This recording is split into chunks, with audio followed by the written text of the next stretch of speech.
awesome. There's so much honey in here. It's full of honey. Gorgeous day. Here, I want to go over a little bit of bee stuff with you guys. A couple things we figured out. I'm no expert beekeeper, but 10 years in now, I've learned a few things.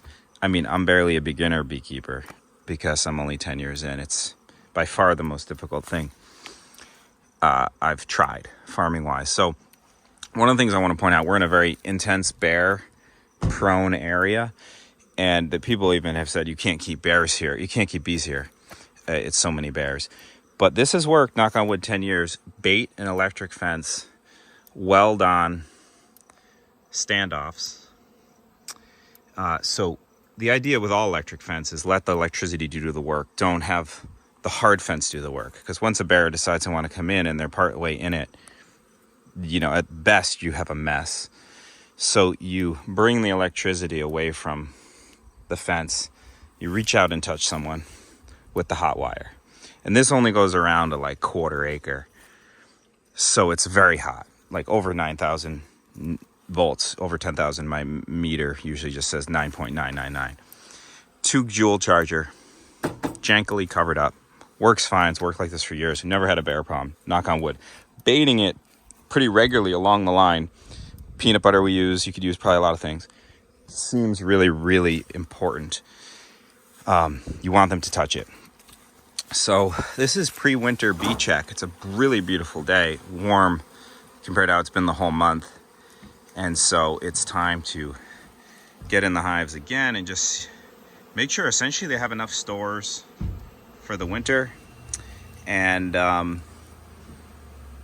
you know, everything's getting sealed up. We're going to start narrowing down the entrances fully here soon.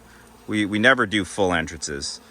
I've had robbing be a problem, but we're going to narrow down the entrances fully shortly here. We're going to wrap them. We're going to put insulated tops on. I'm not ready to do that yet, but we're getting close here. As soon as like there's just really only gnarly weather in the forecast, I'll do that just before on the last warm day. You don't want to go in there on a warm day, on a cold day, obviously. So let's get in the hives real quick. These latest bees are super mellow. Mellower than any bees I've had. And so I haven't been wearing a veil lately, you know, or even gloves most of the time. This is a windbreak, by the way, right here. Janky again, but works.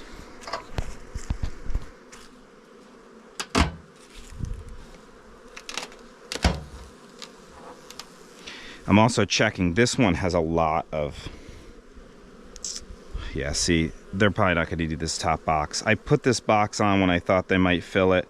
I actually had a super late season swarm, an August swarm, which is the last hive over here. And it's been doing well. I definitely gave them some resources. Say a swarm in May is worth a load of hay, a swarm in June is worth a silver spoon, a swarm in August.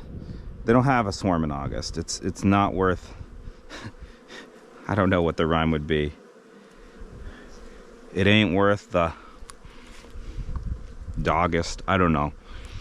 It's not really worth anything unless you give them a lot of honey in this climate, which I can do because I have a lot of honey stored up. So, surprising there's moisture there. That's not good. See that right there? I never had that. So, that propolis is so good. Mixing it with a little honey, incredible.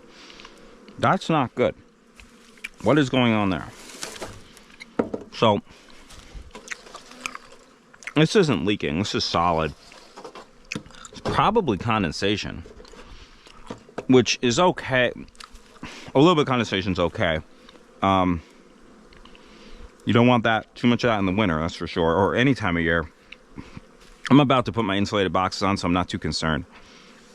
Let that dry out. But,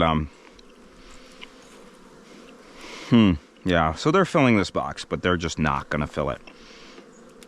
Every box this time of year, every hive body, really needs to be full.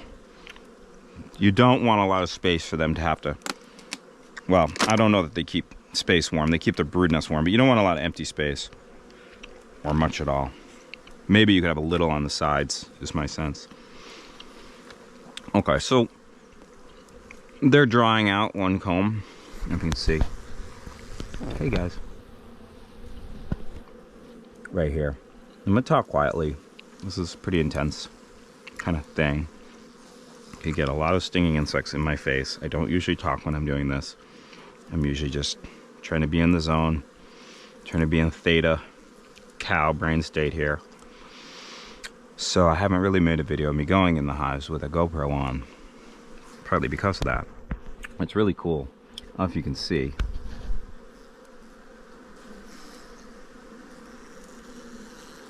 You can see they're drawing out comb here and here. They've connected it. I don't use foundation. So let's take a look. I mean, well, here's the thing. It's October now, basically. There's no way they're going to fill this, or even to fill 5 of these or 6, which would be the minimum. So I have to take it off. And they don't need the space for bees themselves. They have enough room. They'll be tight, but tight's better than not tight going into winter. So I have to take this off. So let's do that right now. I was going to pull a frame, but might as well do it off the hive.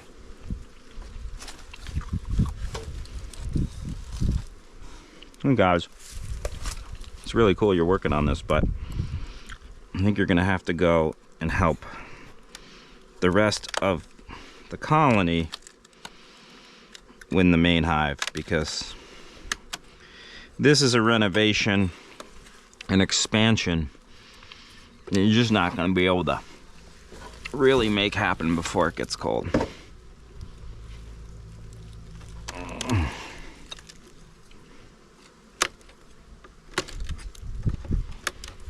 See, the downside of naturally drawn comb is they sometimes cross comb, go between frames. What a beautiful thing.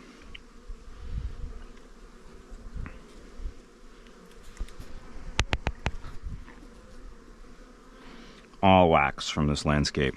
No bot foundation. Yeah, there's not even any honey in here. It's cool to see though. They're still drawing comb like crazy. How are they making wax from the landscape right now? Barely any flowers out. There's some asters, the odd clover, almost nothing. Just amazing. Distilling the essence, the flower essence of this place. Now you really want to make sure you put it back in the way you got it, although it doesn't matter now because this is basically, you know, you're not going to be in it for the year. So you guys got to go back in the main hive, all right? I'm going to check that before I shake them in. I'll shake them onto here. I probably should get some smoke. So without disturbing them, I don't want to pull out any of these because that will break comb, cause them a lot of work. Some bees die. I don't want to cause a lot of work, especially this time of year, because they have to kind of have everything sealed up for the winter and be in real good order. It's like before a storm comes to your property, you got to kind of dial everything in. What I can do is just see how heavy this is. Yeah, so this is worth keeping. This is heavy. This is like, I can feel it's probably 40 pounds. It's mostly full. It's a medium. Oh yeah, it's at least 40 pounds. That's awesome. There's so much honey in here. This is full of honey. I mean, this is, carrying just this box would be, you know, not hard, but like a little workout to haul it through your yard. Look at that.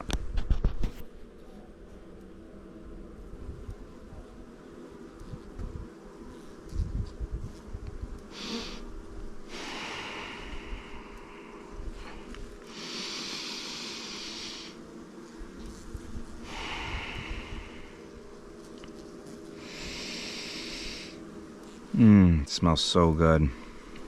I'm trying not to breathe on them. I can inhale, but they don't like to be exhaled on. It's my experience.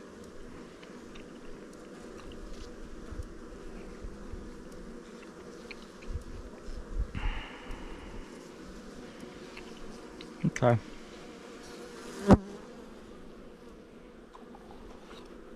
Oh, a little bit more work to do right there. A little more work to do right there. But that's full. This is all full of honey. That's almost full. So you see the honey right here. Look. That's honey. Mmm.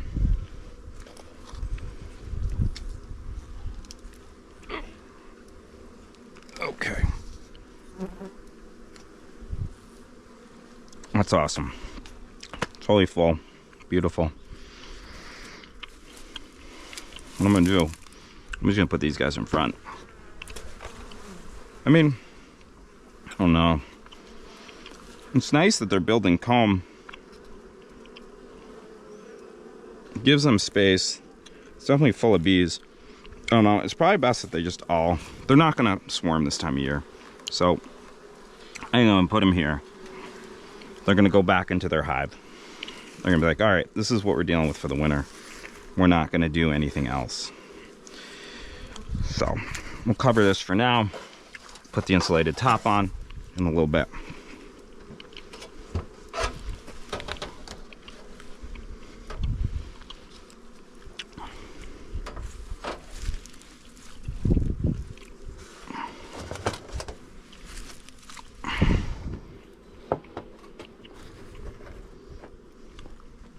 Well, everyone else only has 2 deeps. Kind of is what it is. There's really not much to do there. This is the one that was shortest on bees, just from checking. I keep notes. It's really important. Probably in some ways the hardest thing to do is really track what's gone on. Keep track of it.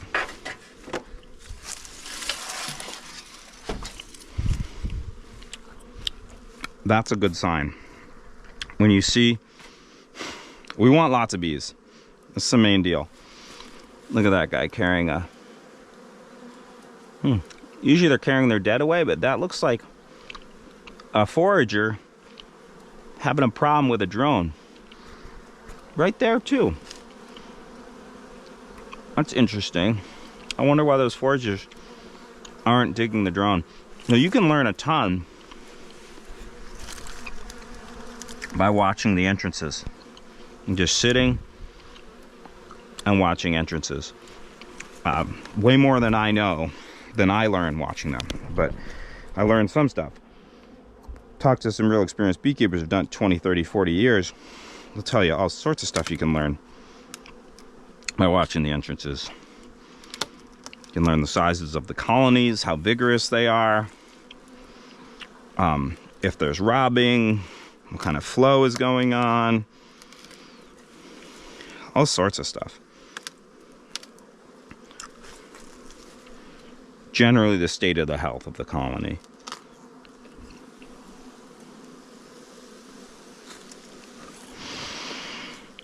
Smells so good. I wish you guys could smell this.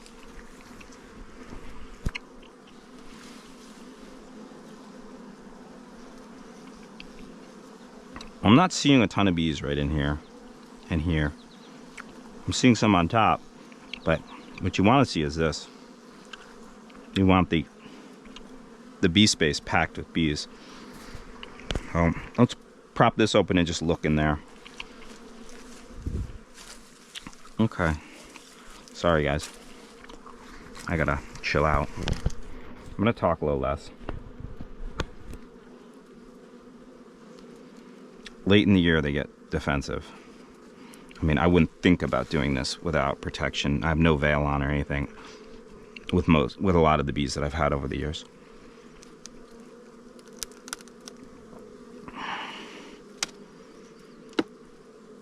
That's proposed.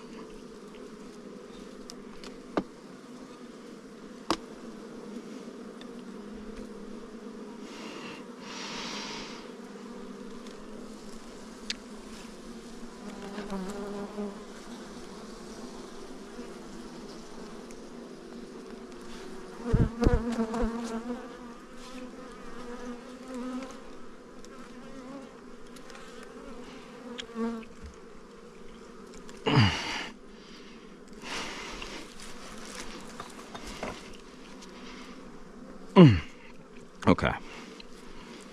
Well, that's a crazy animal. They're getting a little uneasy. That's heavy as hell. It's jammed with honey.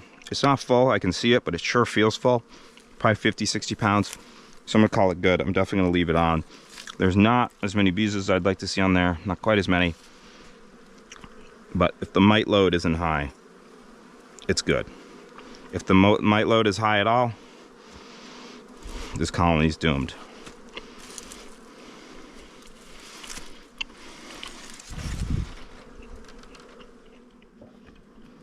I just started using a bottom board.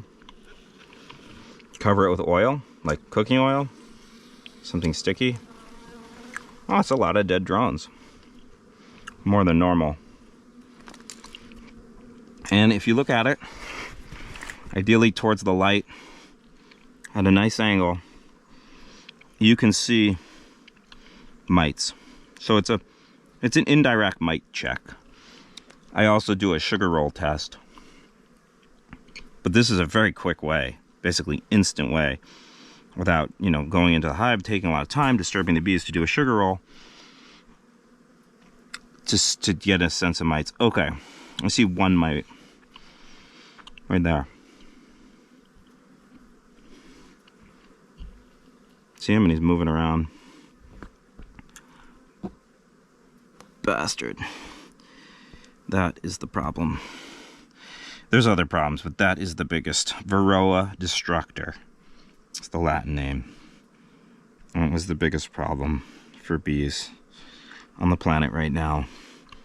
Probably electrical EMF, electrical pollution's probably up there too, but we don't know a whole heck of a lot about that except that it's not good. Okay. So, I have a very fancy way of cleaning it off.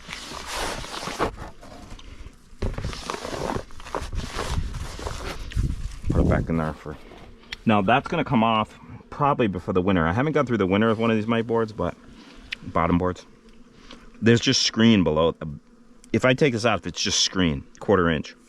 So tons of air, which is great. The bees really seem to like that, apparently. I'm only a year into keeping these.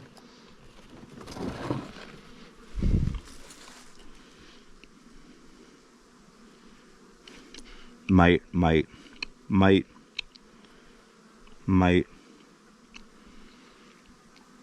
a mite.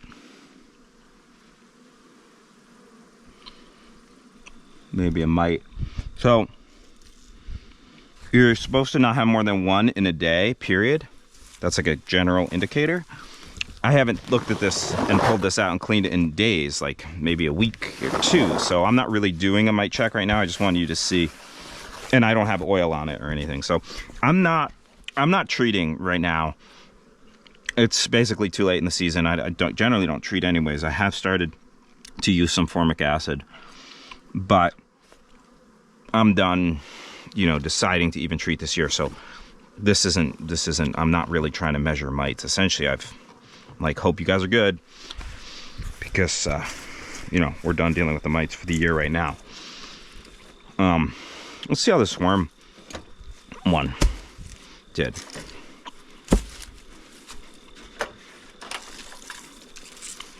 Super late. I have never had a swarm started a colony near in August, not even in really past July 1. So there's a yellow jacket. It's amazing. The yellow jackets are just waiting for an opportunity to get some honey.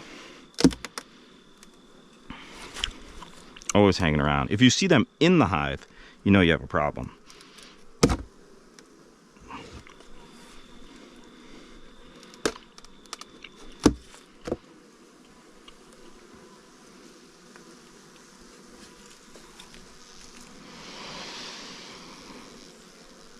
Oh, it smells so good. Wow. They're trying to propolis that hole. This is cool. This is some propolis to harvest here. I don't try to farm propolis, but when I get a big chunk like this, I'll definitely harvest it. We've made propolis throat sprays and stuff.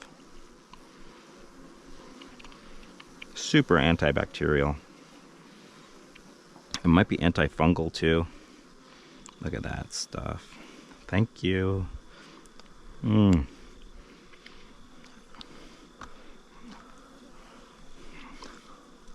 that one's really sticky. Sorry. That's gonna kind of make it hard for me to talk. Behind my front teeth. Alright. I shouldn't do that. I won't be able to talk to you.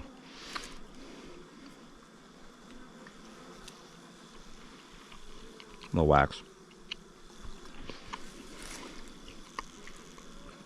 Wax, propolis, honey mix is so good.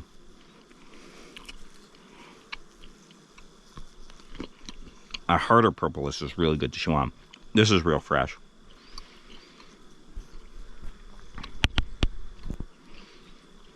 So, this looks great. Full of bees.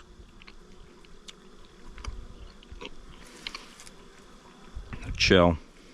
It's busy. I bet this thing is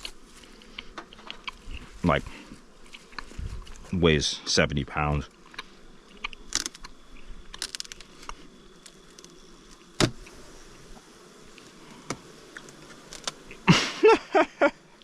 I could not really lift that up with one arm. Curl it. And I can curl 40 pounds with my left arm for sure. That's incredible. Oh, that is awesome, guys. I think, barring some mites, you're gonna survive the winter. Knock on wood.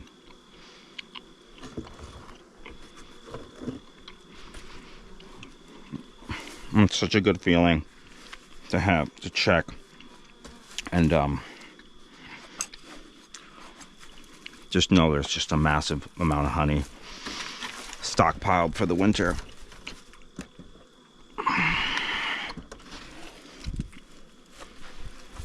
Oh, darn it. I got stung by a bee came into my shoe. Very high-tech.